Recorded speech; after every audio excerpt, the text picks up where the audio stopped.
Sicily, accompanied by his grandson, Lorenzo Vitali arrives at the scene of a bloody carnage, each step revealing to him the horror of seeing his henchmen destroyed as if struck down by the angel of death.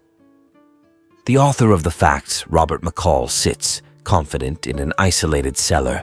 He eliminates the mafiosi without the slightest mercy to obtain the key to the cellar safe and recover the money stolen during a cyber heist. While leaving the winery, Robert is shot in the back by Vitali's teenage grandson.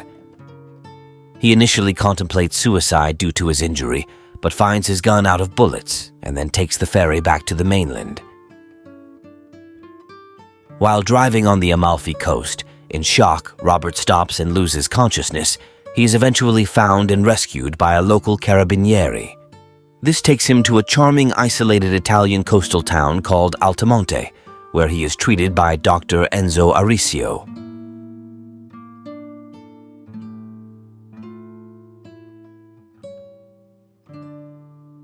Robert resents the local dolce vita and gets to know the locals warmly. He takes a liking to the city and its inhabitants. Served by the comforting Amina, he finds his benefactor Gio Benucci. Then the former Secret Service agent makes an anonymous phone call to CIA officer Emma Collins to inform her of the winery's cover role in illegal drug trafficking disguised as official business transactions in Sicily. As he becomes familiar with the area, he discovers that members of the Camorra relentlessly harass and mercilessly kill the villagers in an attempt to force them to leave their homes. Their goal is to take over Altamonte for the purposes of villainous commercialization. Robert overhears Marco Quaranta, a high-ranking member of the Camorra, pressuring the local store owner Angelo for payments.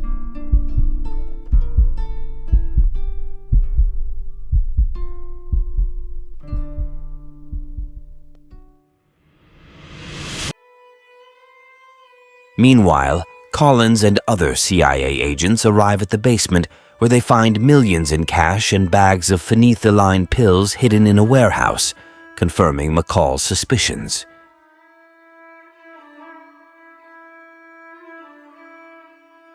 To give an example and maintain the omerta, the Camorra bombs Angelo's fishmonger before the eyes of the entire terrified city. Benucci subsequently carefully viewed the video of the firebombing and called the Italian Central Police for an investigation.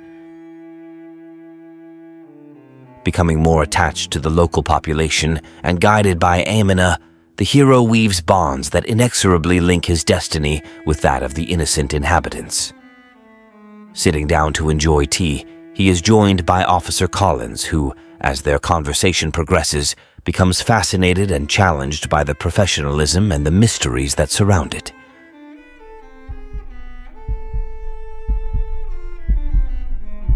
Very suddenly, like a stab in the heart, Benucci receives a distressing call and learns that a stranger has picked up his daughter from school. Rushing home, he finds his wife and offspring mistreated and held up in the hands of the evil octopus. He is then attacked by the Camorra and is beaten and humiliated for interfering in their operations. Time healing the wounds of the soul, the carabinieri, aware of the trauma suffered by his family, takes them to dinner in a good restaurant. But the nightmare is resumed by the incessant threats of these omnipresent thugs. This time, Marco Quantara finds McCall on his way and is in turn humiliated miserably in front of an audience impressed by this unprecedented act.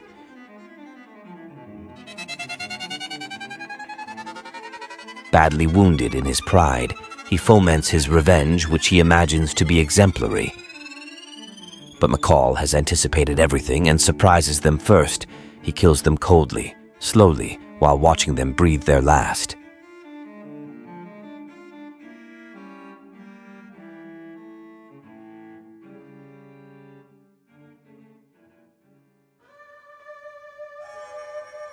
The investigation carried out by Collins progresses.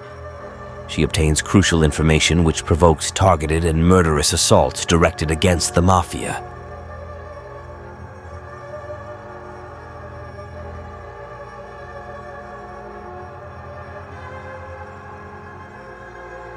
The police chief of Naples, who informs, not without being afraid to tell his truth in front of the number one of the organization, is threatened and tortured by Vincent, Marco's brother and head of the Camorra, to find the author of the death of his family member.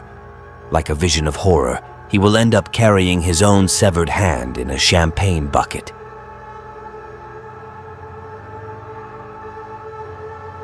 As owing to his vengeful madness, Vincent booby-traps Colin's car with a bomb, but she survives because the benevolent Robert warned her.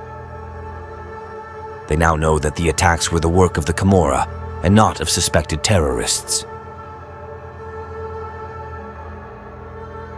In his relentless quest for revenge, Vincent later threatens to shoot Benucci in front of the entire town if McCall does not surrender.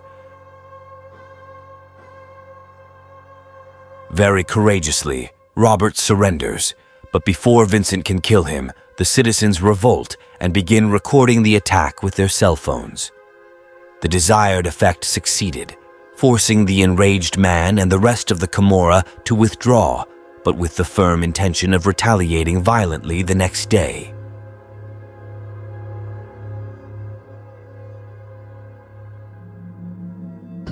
Later in the night, Robert, who knows from experience that with these cowards the best defense is attack, infiltrates Vincent's house and stealthily kills his bodyguards like the angel of death. For their countless crimes, he made them pay in the darkness of the night the price of blood, their own lives.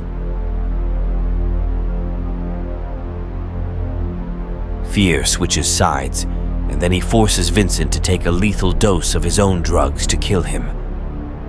A procession which brings together all the liberatory prayers of the oppressed inhabitants is held. Crawling and drooling, dragging himself in complete distress, the criminal wanders through the city under the gaze of his executioners, who accompany him step by step and see him breathe his last.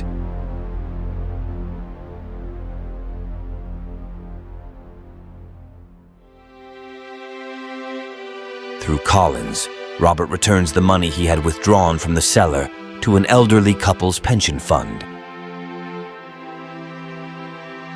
Returning to Langley, Virginia, Collins receives a promotion for his role in stopping the Altamonte drug trade. She finds a note from Robert congratulating her and stating that her mother would be proud of her, revealing that Collins is the daughter of Robert's longtime friend and colleague, Susan Plummer. With the Quaranta brothers dead, Robert celebrates with the locals after their team wins a football tournament. Robert McCall gives them peace.